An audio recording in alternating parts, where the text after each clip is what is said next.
Okay. According to the Vegetarian Journal, we are a nation of meat eaters. 96% of us. Do you know what that means? We love our meat. When I see a baked potato, I want to see a thick steak, dripping juices with grill marks next to that potato. When the Super Bowl is here, or the World Cup, bring out the hot spicy chicken wings and the barbecued short ribs with the wet sauce on it. And have you ever enjoyed a bacon blanket that covers your entire dinner plate? Our love affair with meat has caused a demand for a constant meat supply, and that is causing a problem. Our meat doesn't come from old McDonald's farm anymore. It's now produced by industrialized animal operations. And because of this, we're ruining our environment and we're jeopardizing our health and animal welfare. I'm trying to persuade you today to be, I'm not trying to persuade you to become a vegetarian because I can't even do that. But I'm trying to persuade you to reduce your animal consumption so that we can limit the negative impact that these animal operations have on our environment. I'm going to open today's menu with the definition of a CAFO, which is a concentrated animal feeding operation. And for the juicy main course, I'll explain how they pollute our environment, how meat production affects your health, and how their treatment of livestock is considered inhumane. For the ending, the light dessert, I'll offer some solutions to reduce the necessity for so many animal factories and their problems. First, a little appetizer about what a CAFO is. The CQ researcher from January 2007 reported that approximately 80% of our meat comes from CAFOs. This name is used interchangeably with AFO, industrial farm, and factory farms, just so you know. According to the Environmental Protection Agency, they are agricultural operations where a large concentration of animals are kept and raised in confined situations. The animals, their feed, their manure and urine, the dead animals, and production operations are on a small land area. The animals do not graze in pastures or fields. You'll be glad to know, after you hear this talk, that there are no CAFOs in Orange County, but we are surrounded on all sides on the counties by them and in almost every state. In California, the majority of our animal operations are for beef and chicken. According to sustainabletable.org, many of the large factory farms for chickens hold 1 million or more birds, and the large facilities for beef house 1,000 cattle or more. These massive quantities of livestock located in one area present serious concerns for us. I've given you an appetizer. Now how about a little green salad about the environmental issues? The CQ researcher noted livestock waste has polluted 35,000 miles of river and the groundwater in 22 states. And the U.S. Center for Disease Control states that nationwide livestock operations generate over 1.2 billion tons of manure and urine each year. On average, this is 8 times the amount produced by the U.S. human population. Where do they hide all this crap? Typically, they put it in man-made lagoons that are the size of several football fields in size, and it's at least 8 feet deep. They add a little water to it, they stir it, and then they spray it over the fields. This sounds great and economical, but so much waste in one area cannot be absorbed by the soil in that area.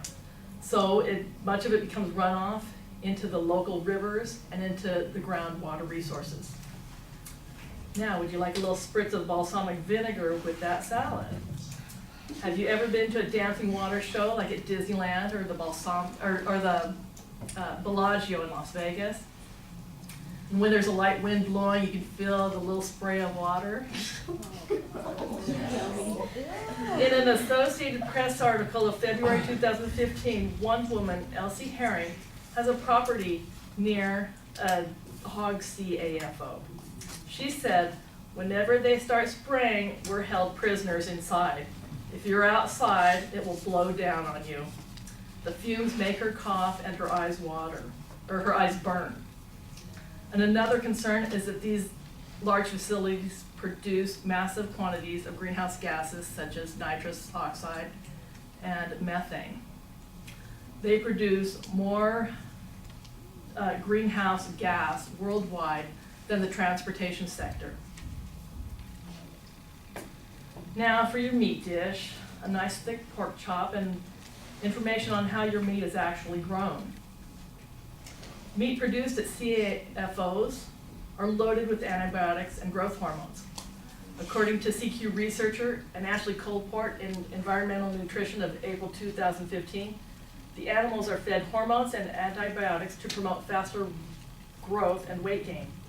On top of that, low doses of additional antibiotics are given to the animals regularly to prevent diseases caused by overcrowding and unsanitary conditions. The scientific community agrees that this abuse of antibiotics has contributed to the antibiotic resistance in humans.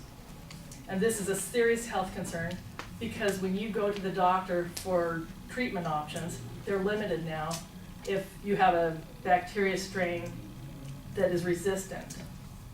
And these strains have been created by the animal overdosing. Now for a little pepper with your meat. Besides the antibiotics and growth hormones, there's a whole list of poisonous heavy metals that are added to the animal feed to prevent parasite attacks. Some of these are arsenic, copper, and lead. What the animal doesn't absorb into their body is excreted and ends up in the man-made lagoons, spread over the fields, and leached into your groundwater supplies. Now for the last portion of this main meal, I'll give you a warm, soft roll. We'll talk about the inhumane treatment of animals that these animal factories have generated. I define humane treatment for animals as having access to natural light, clean air, a clean bed with proper footing, and the ability to display some types of natural behavior, such as moving and turning around, grazing, fluffing your feathers or fluffing bird feathers, rooting in the dirt for like the pigs, and being free from pain. I'll give you just a quick rundown of how these animals are treated. The majority of the livestock are raised in confined warehouses where they have no access to the outdoors. Your hogs, most of them are raised in 2-foot by 7-foot pens, and they only have enough room to stand up or lie down. Poultry, 5-pound poultry is given less space than an 8.5 by 11 sheet of paper.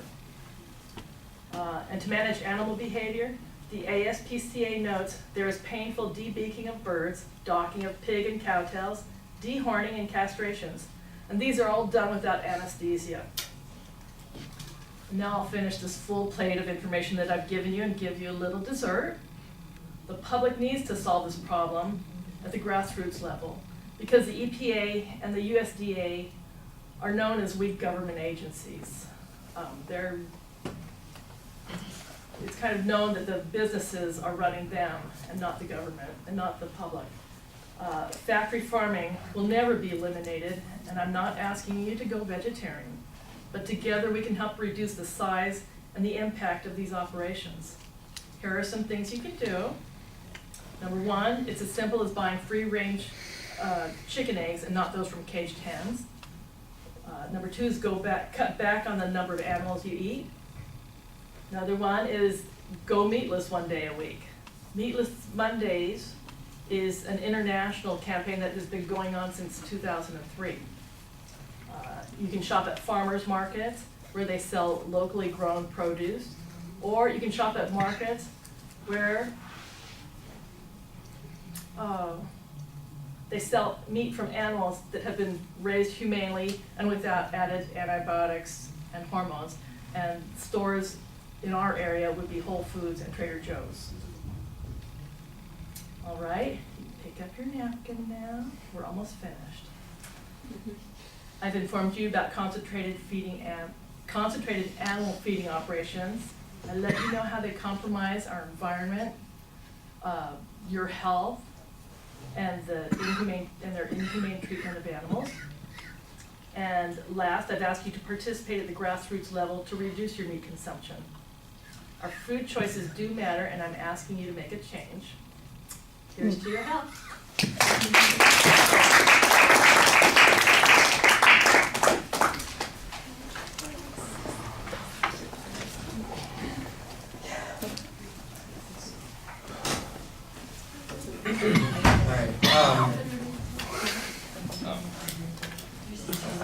Well, to start off, I really enjoyed your opening, kind of giving like a nice visual for everything that you're going to be talking about, like what, and you kind of gave the things that most people would be considered the meats that they would eat, and like the stuff that you see consumed on a daily basis. I also like that you had a great preview and that you gave it kind of this fun idea of like it being a meal, and you kept that up the entire time. You didn't just have it at that one moment, which was fun, and gave it kind of a nice flow and a nice way of looking at this thing. I like that you were very good at citing your sources without making it seem like this is what it's cited from. It all your citing stuff flowed really well with what you got from the articles and such.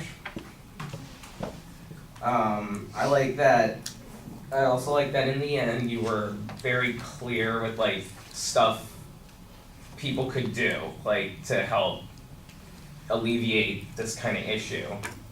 So like you said was buying the free range stuff and going to the farmers markets and things like that, which I think is really cool, and I actually do that a little bit now, so that kind of speaks to me a little bit. So overall, I thought it was a really interesting way of looking at this thing, and it wasn't something that I've heard, because I've heard arguments like this before, and it always kind of comes around as the same, but this one was very different and kept me engaged. So bravo.